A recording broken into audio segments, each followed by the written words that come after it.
Congratulations on a terrific week this week. To celebrate adult basic education is near and dear to our hearts, and we recognize and applaud the leadership that COABE brings to the field. So keep up the great work. As many of you know, career and technical education has become much more mainstream over the past several years, with attention given towards finding and keeping great careers and jobs. It's an exciting time for adult basic education to be connected with career and technical education. Our association represents approximately 208,000 CTE professionals, both in secondary and post-secondary environments, and even skewing into the middle school grades now. Driven forward through some federal support, which we refer to as the Perkins Act, there is empowerment given to all of the states and the territories and jurisdictions to develop plans that oversee the delivery of high quality career and technical education.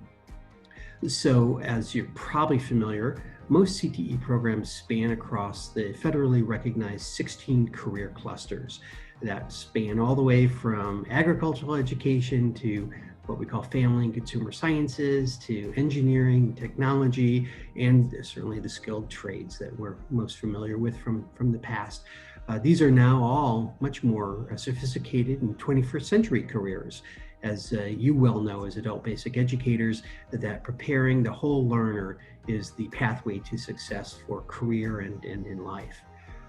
Several initiatives that we've recently embarked upon that we feel are particularly important for the adult basic education community is to work with groups to provide employability and workplace development skills. And so a recent partnership with Accenture, the leading consulting firm, has resulted in the offering of the Skills to Succeed Academy. This is a free online resource directed at learners to help them develop and to deploy those important skills as you get to the workplace. Another initiative that we're quite proud and excited to have been in the right place at the right time is our online learning portal called CTE Learn. This is a robust catalog of more than 150 credit courses. These courses take about 4 hours to complete. They come complete also with 4 semester or 4 continuing ed credits. And so if you've not had a chance to see CTE Learn in your own professional development, we'd encourage you to take a look at that. Lastly, I just wanted to say that in terms of advocating and working on public policy that supports adult basic education and career and technical education, we are all in partnering with COABE and with you as individuals in your localities, your states, and regions across the country. We do have full-time lobbyists on staff who are on the Hill when possible to be there physically, but of course recently virtually, working with the many chambers in both the House and the Senate, the caucuses that exist for career and technical education, and certainly those U.S. Departments of Education and Labor who oversee many of the programs that we're all involved with. I just wanted to, again, come full circle and congratulate Sharon and the entire team there at COABE for the work that they do in leading this week, and for each of you in the extremely important work that you do to help prepare learners across the country to be ready to get into a good, meaningful, and relevant employment, and so that they have great careers, but more importantly, really fulfilling lives. So thank you for this opportunity, Sharon, and happy AEFL week.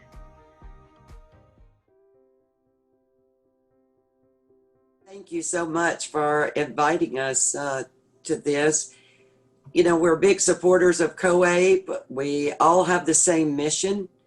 It's just that our mission is to enhance education for offenders inside state, federal prisons, jails, local detention centers across the world.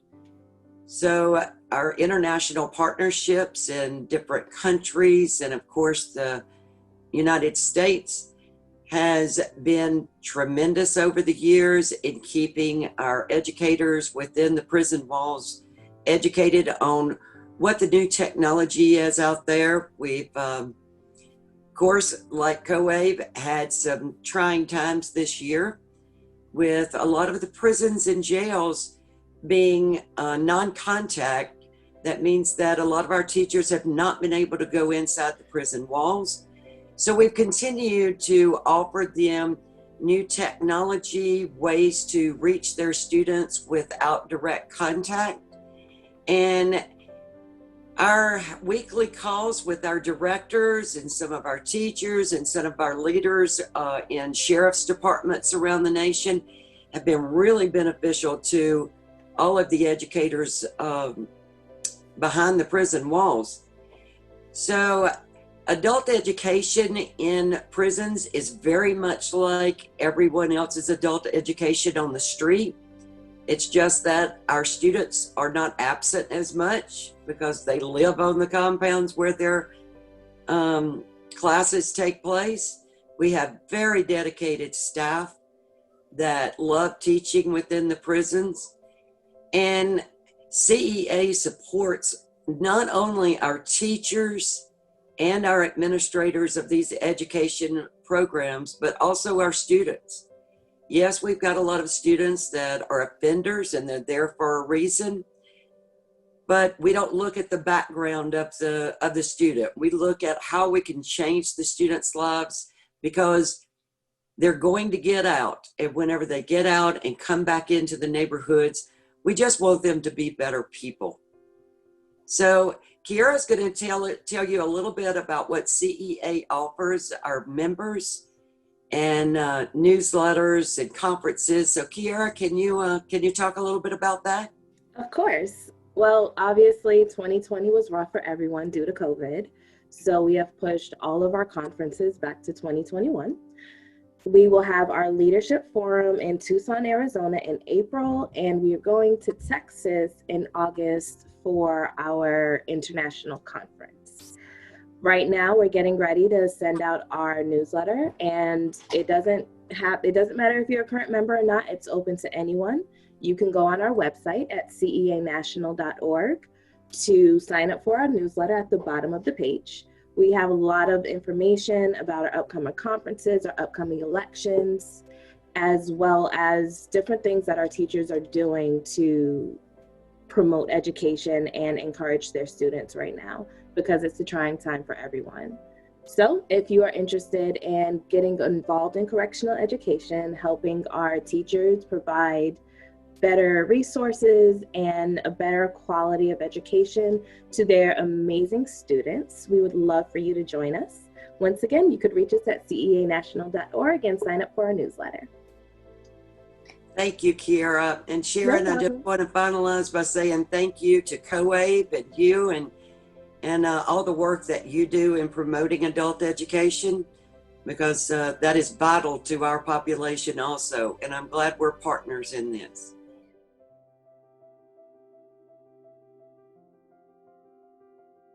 Digital Us, well, the coalition Sharon, you know well, we founded it over two years ago to address increasing digital divides and who has access to technology and who has access to opportunities to develop digital skills.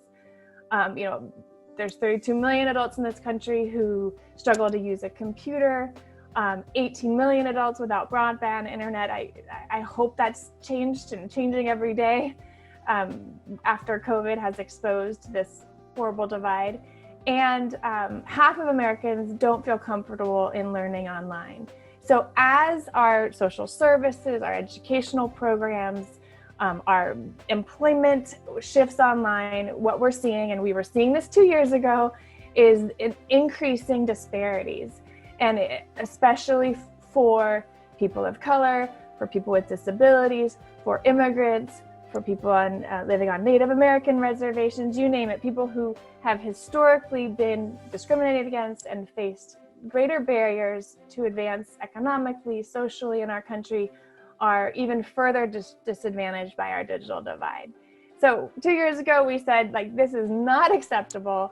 We need to look around and see how can adult education, who we are specialists and able to help people develop digital skills, and we are poised and ready.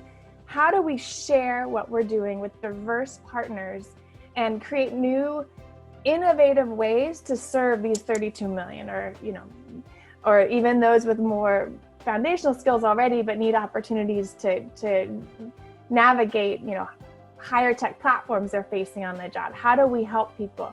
So the coalition brought together 25 different organizations, from the Chamber of Commerce Foundation to down to the grassroots organizations helping adult learners, whether it's Value USA representing adult learners, or the National Immigration Forum, or all of our COABE members and pro-literacy members. And we brought together to say, how do we provide flexible, effective digital opportunities to learn digital skills and get access to technology and internet, and support people in new ways to just cross these divides.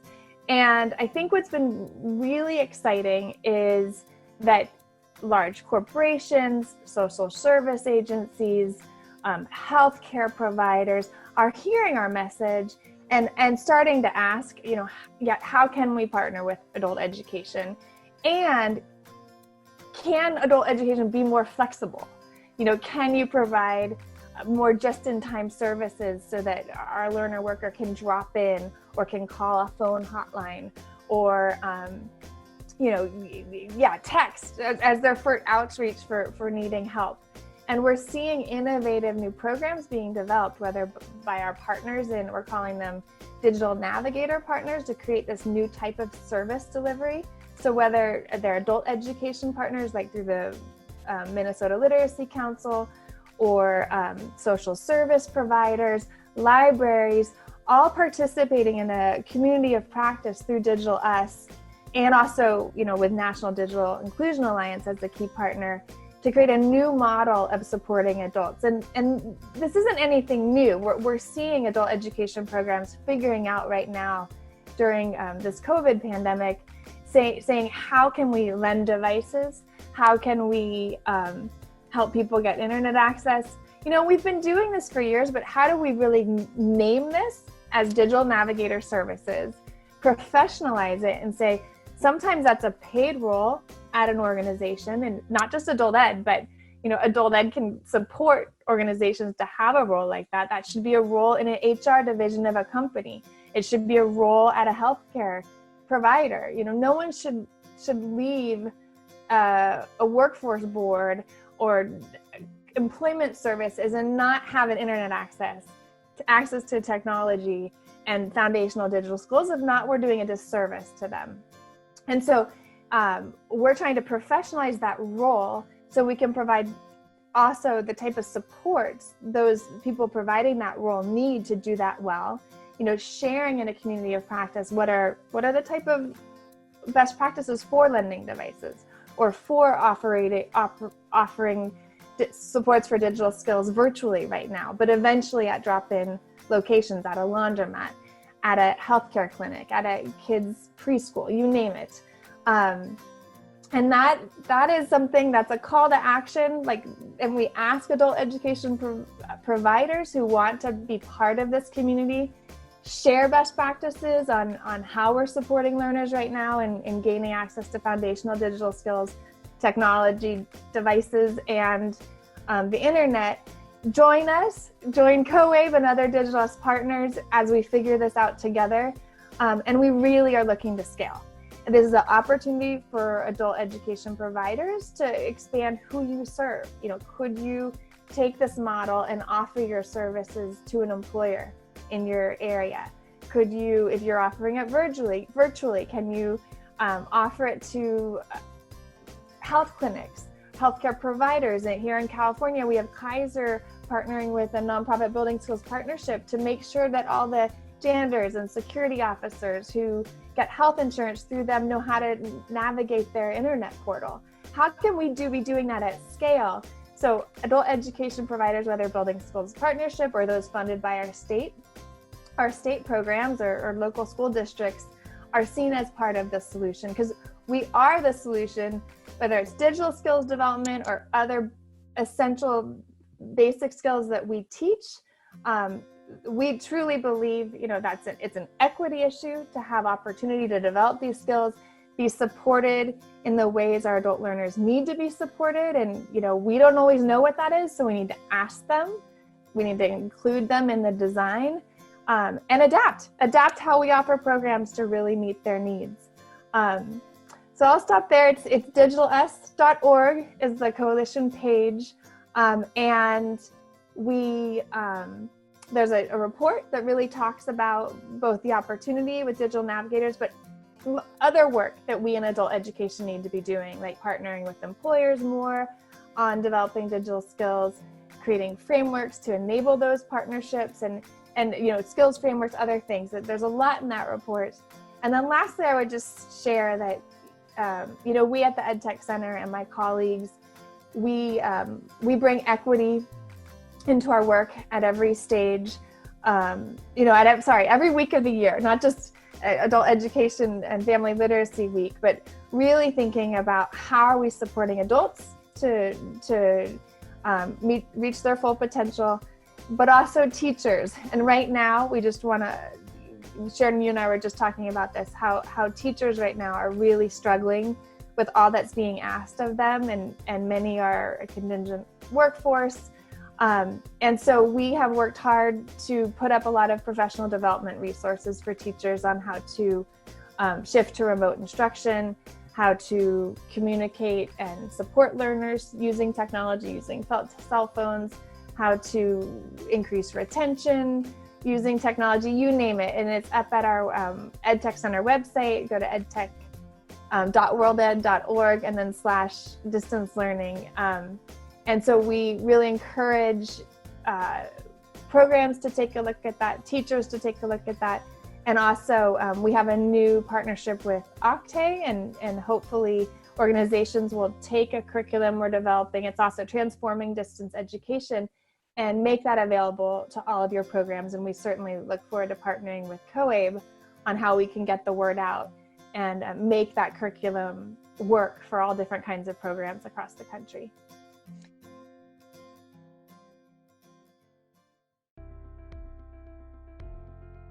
My name is Holly Xie, the National Program Manager for the Program for the International Assessment of Adult Competencies, PIAC, at the National Center for Education Statistics, NCS. Thank you for the opportunity to talk about the PIAC Skills Map. NCS released the PIAC Skills Map, state and county estimates of literacy and numeracy for the U.S. adults in April. Because of COVID-19, many of the events were canceled or delayed. Let me share my screen with you on the Skills Map. The Skills Map is the interactive and the most comprehensive snapshot of key workforce skills in every state and county in the U.S. Using the online tool, users can easily access new information about the literacy and numeracy proficiencies of adults ages 16 to 74 in the state and county across the U.S., as well as view side-by-side comparisons of performance for individual states and counties.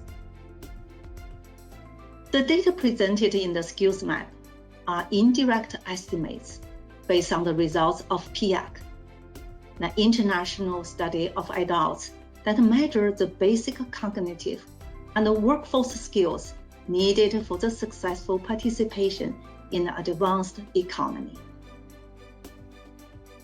The data were generated by a technique called small area estimation. Using the statistical models to calculate the small area estimation relied on the combined PIAC data from 2012, 14, and 17, in conjunction with the 2013 to 2017 data from the Census Bureau American Community Survey to produce reliable estimates. The estimates are the projection of how the population of adults in a given state or county would have performed had they taken the PIAC assessments. We are very proud to say that the Skills Map is the first time that NCS presents the local level data on adult numeracy skills, and more extensive literacy data than have previously been available. So what is the value of the tool? The skills map provides policymakers, business leaders, educators, researchers, and practitioners access to data that will support economic development, inform policy solutions, and improve education and training. Here's further information as to what you can do with the data. With the tool, you can identify the proportion of adults performing at the highest and the lowest level of proficiency, and in between for your state and county. You can compare all 3,141 counties, 50 states, and the District of Columbia with each other, and with the national average. You can also see which states or counties have the highest concentration of highly skilled adults in this county, as well as those areas most in need for training and support.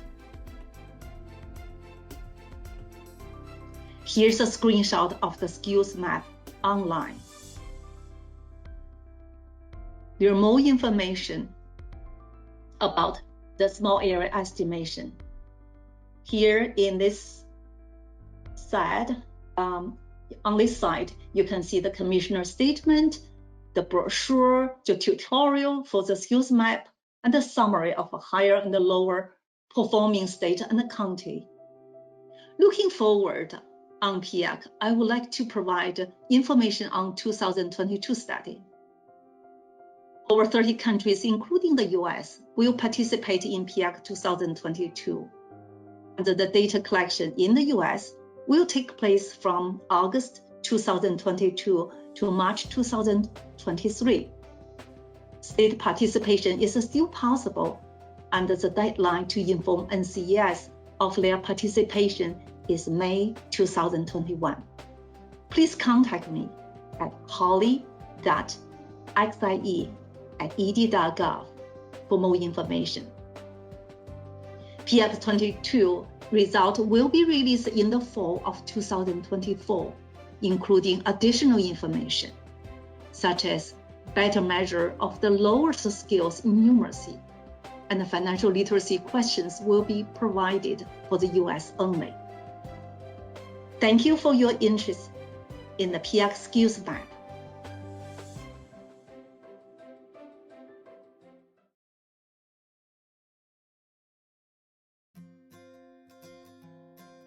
Thanks, Sharon, and happy AEFL week, everyone. Sharon has asked me to talk a little bit about the work that the NCL has been doing most recently around the census 2020.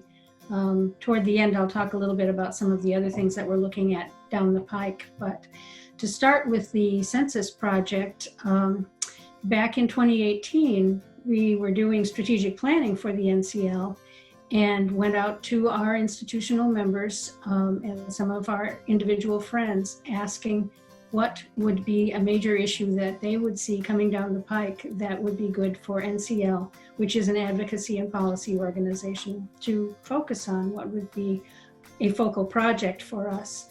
And the answer was unequivocal, came back from almost everyone saying the 2020 census is a huge issue because the hardest to count populations in the census are in large part those who are participants in our adult education programs or those who wish they could participate in our adult education programs. Hard to count populations include ethnic and racial minorities, non-native speakers of English, people with low levels of educational attainment, people with low income levels or no income in some cases. So getting those folks counted in the census is really critical.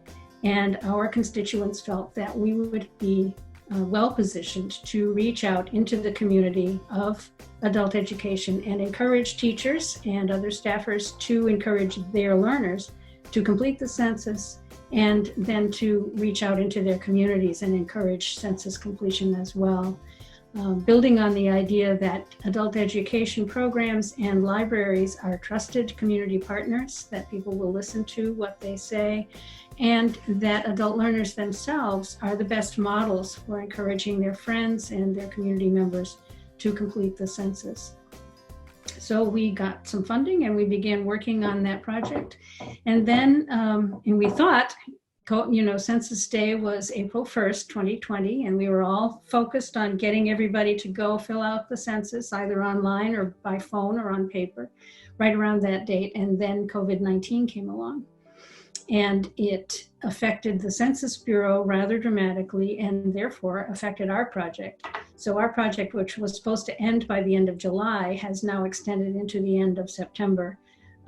We are happy to say that we have had a good effect on census completion. We instituted, with support from World Education, the New England Literacy Resource Center at World Ed, we instituted a Census Ambassadors training program where we did online training of teachers in adult ed programs and others to encourage their learners to go out as census ambassadors. And we provided little rewards for the teachers, for whoever could train the most learners would get a prize, and then prizes for the learners as well for becoming census ambassadors and going out into the community to share and promote census completion. So we've seen some good results. We have census ambassadors active in about 12 or 15 states. I haven't looked today to see the latest number, but quite a few states. And importantly, active on the Native American reservations, where there have been tremendous problems with census completion in the past. So we're optimistic that we'll have good census completion among our target populations, and that will enable states and localities to receive the federal resources that they need and should have, and to have the representation in the U.S. House of Representatives that they should have as well, because all of that depends on the U.S. Census figures. So that's the Census Project. It's winding down now that we're getting toward the end of September. So some of our other work now, we're looking at opportunities to draw on the things that the field has learned about remote instruction and online instruction during the COVID-19 time, to build on that in adult education and how to use that as a policy lever to encourage more funding and more support for adult education across the board, from the federal level down through the states to localities.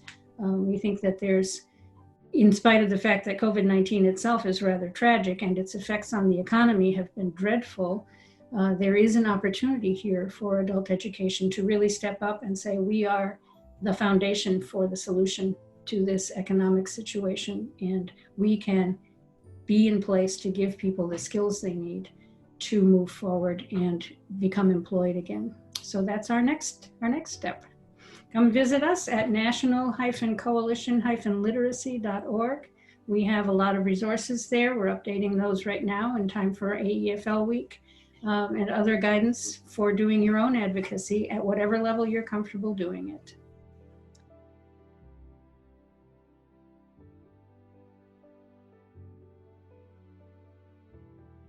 Great. Thanks so much, Sharon. We are delighted to be partnering with COABE now and over the past 6 years or so, actually. National Skills Coalition is a broad-based, big tent, bipartisan coalition. Our members come from across the country, rural and suburban and urban areas, workforce boards, community-based nonprofits, community colleges, labor unions and labor management partnerships, businesses, chambers of commerce, really anyone with an interest in worker training and development, how to make sure that businesses have the talent they need and that workers can get the skills they need. And we see adult education as really fundamental to the challenges of making sure that folks have on-ramps to good jobs that can enable them to support their families. And we've seen adult ed get thrown in the spotlight this spring with the pandemic, when many adult educators not only need to shift quickly to an online format, but often needed to serve as mentors for their peers in the workforce world who might have been a little slower to shift to an online format, who maybe hadn't done distance learning or things like that before. And so as a field, we've seen adult education both be supporting workforce development and leading workforce development. And we think it's particularly valuable to have COABE's incredible network of practitioners, program administrators, and advocates as we sort of focus national attention on these issues during Adult Education and Family Literacy Week. I'd love to turn it over to my colleague Katie for a minute to talk about how National Skills Coalition really benefits from our members who are sort of co-members, right, who are members of both National Skills Coalition and COABE.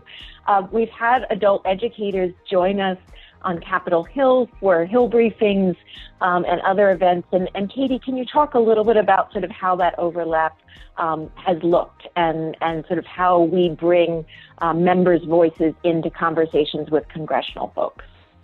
Absolutely. Thanks, Amanda. And Sharon, thanks for having us to be part of this conversation. It's such an important week in recognition of an important issue. And as Amanda said, it's such a critical time for people that are doing the work on the ground and working with workers and students to be able to drive forward some of the policy pieces that you all are championing and that we do together. The partnership between our organizations, particularly as part of the Campaign to Invest in America's Workforce, a coalition of workforce and education practitioners and national organizations, has been really critical to telling the story of the workforce, higher education, career technical education, and adult education system as an ecosystem up on Capitol Hill. It's such a different experience than many staffers have had. And so to be able to hear from some of your members to tell the story about what adult education looks like, how they're carrying forward, and the importance of these programs to help workers access good jobs and for businesses to find skilled employees has been so critical to flesh out what that entire ecosystem looks like. And right now, as we're celebrating this week, it also coincides with Workforce Development Month. And so being able to make the connections between adult education as a component of workforce development and workforce development as a piece of what adult educators do is really critical to how we're driving forward policies that are going to work for both your members and the folks that they work with. Thank you, Katie and Amanda. And I would like to say a couple of things. One is, folks, whenever you see, I'm talking to our members here, whenever you see a push come out from us to support CIAW or National Skills Coalition's asks for like the $15 billion ask, let's do it. Let's support them wherever we can. They've been very supportive of the field of adult education and a true partner. Amanda has run a number of webinars for us to really help upskill our own teachers, give our teachers the tools that they need to understand WIOA, to understand how to work with workforce development boards. And Katie's been a wonderful partner as well. I mean, the organization overall is just an excellent partner and a wonderful leader in the field. So I just want to say that we truly appreciate the partnership. We are really grateful for the many ways already that we have found to collaborate. And we want to continue to find additional opportunities. I think one is just to our members, when you see that ask come out from CIAW or National Skills Coalition, please respond, take action. It really helps both organizations. So Katie and Amanda, any last words for our members? Well, I think I just add that in addition to the federal advocacy, and we certainly appreciate folks signing on, either yourself as an individual or your organization, if you're able to speak on behalf of your organization.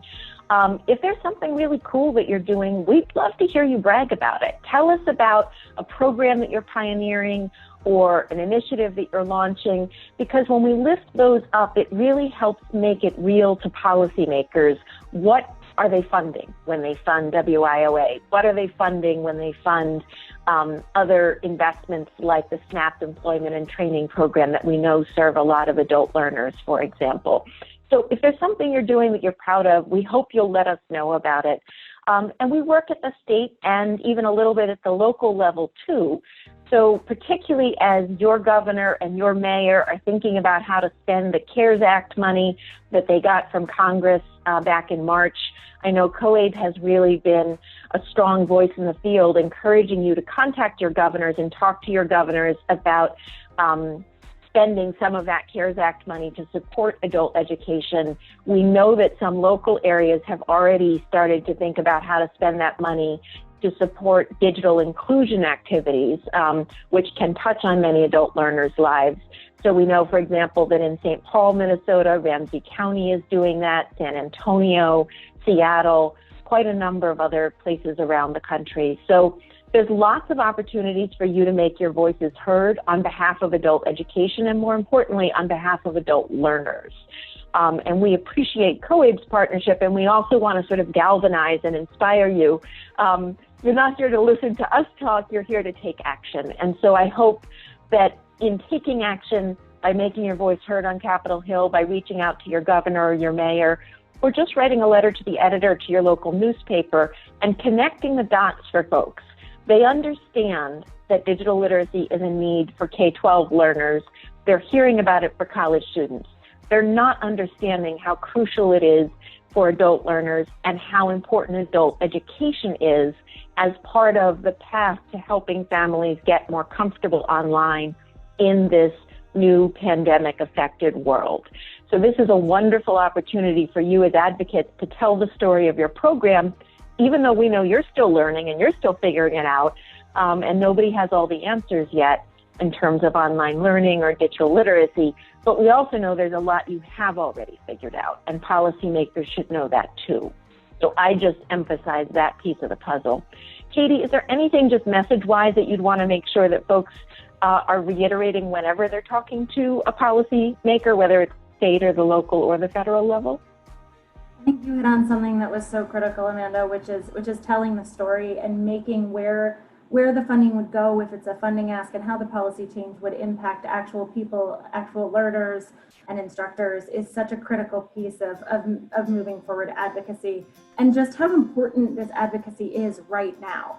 We're looking at the rounding towards the end of the funding year and funding process at the federal level, which means that allocations for the next program year are being decided. And as we turn to a new Congress, a whole series of bills that govern our adult education and workforce and higher education system are on the docket for Congress next year. And it'll be critical to be able to educate staffers and policymakers about how crucial adult education programs are in order to ensure that those programs are both funded adequately and that we see the kind of modernization that's going to work, as you said, Amanda, in our current world and as we look forward beyond and through recovery of our crisis. Excellent. Well, thank you, ladies, so much for taking the time to join me today. I know you're super busy, and so we truly appreciate the partnership. We really want to continue to support your work, and we appreciate your support as well. So to all of our members, again, that's Katie Spiker and Amanda Berkson-Chilcock from National Skills Coalition. Thank you, and do everything you can on the Hill today to talk with legislators about the value of adult education and workforce working together. Thank you. Thanks so much, Sharon. Thank you.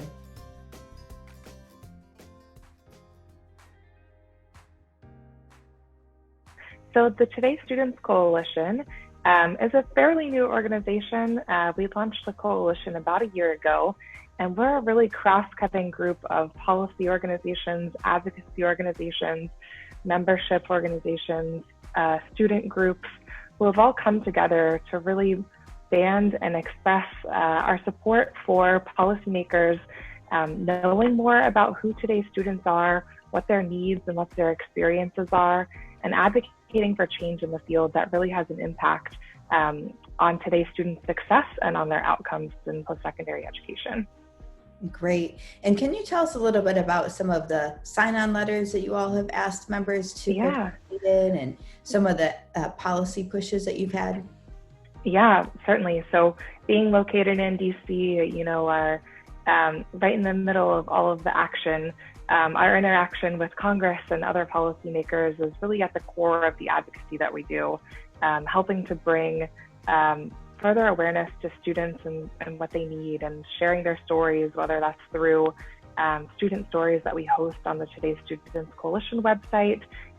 We engage in endorsements of particular legislation that aligns with the priorities of today's students.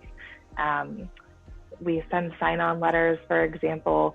Obviously, students have been pretty hard hit throughout this pandemic, and in the spring, some were asked to leave campus immediately, some with no place to go.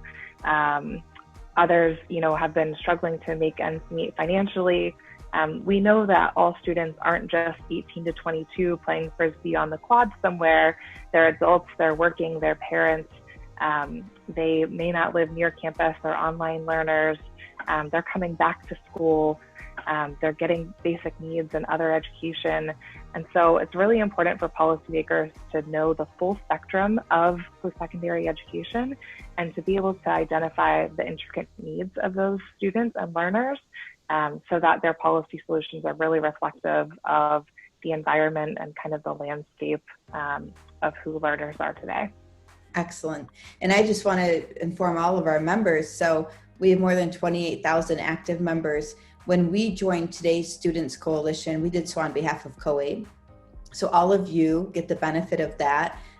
Emily has a wonderful listserv that she keeps going and puts information out on there. We take action on behalf of COABE and we partner with them. So Emily, it's been a wonderful partnership. Do you have any last words for our members? Yeah, if any of you guys are interested in learning more, you can visit todaysstudentscoalition.org. Watch our student stories and engage with the kind of policy publications and advocacy actions that we put out. We'd be happy to have you, and please feel free to contact us at any time. And I would just add to that, during National Adult Education and Family Literacy Week, many of our members have sent in beautiful success stories of their adult learners. So we will share those with today's Students Coalition. And then also they've come on board as a full partner during Adult Education and Family Literacy Week, and will be participating in that way as well. So thank you, Emily. Thank you to you and your leadership. We truly appreciate it. And we wish you the very best. Thank you, and same, and have fun and good luck with your advocacy week. Thank you.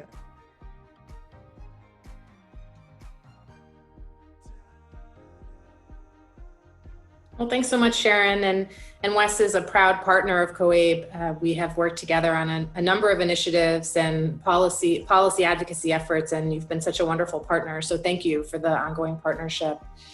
So World Education Services is a nonprofit social enterprise. We have been in existence for over 45 years, and we started as a nonprofit providing credential evaluations to immigrants, refugees, and international students coming to either the US or to Canada to seek employment or higher education. And from that work, we realized over the years that immigrants and refugees face systemic barriers to accessing higher education and also to accessing employment. And so we started something called the West Global Talent Bridge about a decade or so ago. And West Global Talent Bridge provides programmatic work, does programmatic work as well as policy advocacy. We provide tools and resources to adult ed providers, community-based organizations, and other stakeholders, things like career pathway guides that can help immigrants and refugees who are struggling to navigate employment in their fields. We also engage in policy advocacy. And this is an area that has developed over the years, and we focus on increasing workforce development funding that's tailored to immigrants and refugees with international credentials, as well as adult education programs that are really designed to meet the very unique needs of professional immigrants and refugees. We've been a longtime partner of COABE on much of this work, and are so grateful for your partnership. It's our pleasure. And I just want to say, we think so well of the work that Wes does. And I feel like it's one of those kind of best kept secrets. So that's why we asked Jackie to come on here and tell us a bit about the work that they were doing. And Jackie, we look forward to seeing you at the national conference that's going to be coming up in March 2021. I know Wes is one of our national partners there as well. And they are one of our national partners for Adult Ed and Family Literacy Week. So we thank you for that support as well. Absolutely. Thank you so much for providing the opportunity to share what Wes does and just to engage in advocacy together all this time. Thank you. Wonderful. Thank you so much.